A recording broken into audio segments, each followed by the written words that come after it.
പശ്ചിമ ബംഗാളിൽ വാഗ്ദാനം നടപ്പിലാക്കി സുവേന്ദു അധികാരി സർക്കാർ. സ്ത്രീകളുടെ സൗജന്യ യാത്രയ്ക്ക് തുടക്കമായി. സംസ്ഥാന സർക്കാരിന്റെ കീഴിലുള്ള മുഴുവൻ ബസ്സുകളിലും സ്ത്രീകൾക്ക് ഇനി സൗജന്യമായി സഞ്ചരിക്കാം.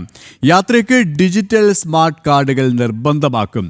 ദുരുപയോഗം തടയാൻ QR കോഡും ഫോട്ടോയും അടങ്ങിയ സ്മാർട്ട് കാർഡാണ് നൽകുന്നത്. വിവരങ്ങളുമായി ആദർശ് TS ചേരുകയാണ്. ആദർശ്, ബംഗാൾ സർക്കാർ ജനങ്ങൾക്ക് നൽകിയ വാഗ്ദാനങ്ങൾ എന്തൊക്കെയാണോ അതൊക്കെ ഓരോന്നായി നടപ്പിലാക്കിക്കൊണ്ടിരിക്കുകയാണ്. അതിൻ്റെ ഒരു പൊൻതൂവൽ കൂടിയാണ് ഈ സൗജന്യ യാത്രയും, അല്ലേ?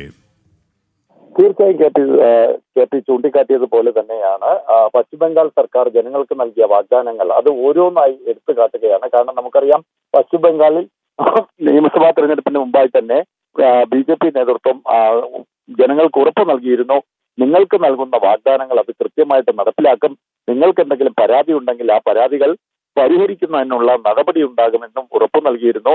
അതിന്റെ ഭാഗമായി തന്നെയാണ് ഈ BJP എന്തൊക്കെ വാഗ്ദാനങ്ങളാണോ നൽകിയിട്ടുള്ളത് ആ വാഗ്ദാനങ്ങളൊക്കെയും ഈ സുവേന്ദു അധികാരി സർക്കാർ നടപ്പിലാക്കുന്നതിന് തയ്യാറെടുത്തിരിക്കുന്നത്. അതുകൊണ്ട് തന്നെയാണ് ജൂൺ 1 മുതൽ സ്ത്രീകൾക്കുള്ള സൗജന്യ യാത്ര നടപ്പിലാക്കുമെന്നുള്ള സർക്കാർ പ്രഖ്യാപനവും ഇപ്പോൾ യാഥാർത്ഥ്യമായിരിക്കുന്നത്.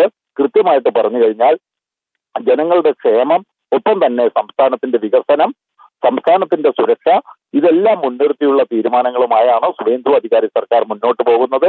അതിൽ എടുത്തു പറയേണ്ട ഒന്ന് തന്നെയാണ് ഈ വനിതകളുടെ സൗജന്യ യാത്ര. കാരണം മറ്റു പല സംസ്ഥാനങ്ങളും ഇത്തരത്തിൽ വാഗ്ദാനങ്ങൾ നൽകുകയും അതെങ്ങനെ നടപ്പിലാക്കണം എന്നത് സംബന്ധിച്ചുള്ള ആശയക്കുഴപ്പത്തിൽ നിൽക്കുകയും ചെയ്യുമ്പോഴാണ് പശ്ചിമബംഗാളിൽ ഈ വാഗ്ദാനങ്ങൾ നടപ്പിലാക്കി സർക്കാർ മുന്നോട്ട് പോകുന്നത്. ശരി, അത്തരത്തിൽ തന്നെയാണ്. എന്തൊക്കെയാണോ ജനങ്ങൾക്ക് സുവേന്ദു അധികാരി സർക്കാർ, BJP സർക്കാർ വാഗ്ദാനം ചെയ്തിരുന്നത്, പ്രകടന പത്രികയിൽ എന്തൊക്കെയാണോ പറഞ്ഞിരുന്നത് അതൊക്കെയും ഇതാ ഓരോന്നായി നടപ്പിലാക്കുകയാണ് ജനസമക്ഷം. കൃത്യമായ രീതിയിൽ ജനക്ഷേമ പദ്ധതികൾ ഓരോന്നായി എത്തുകയാണ്. ആദർശ് TS ആണ് വിവരങ്ങൾ നൽകിയത്.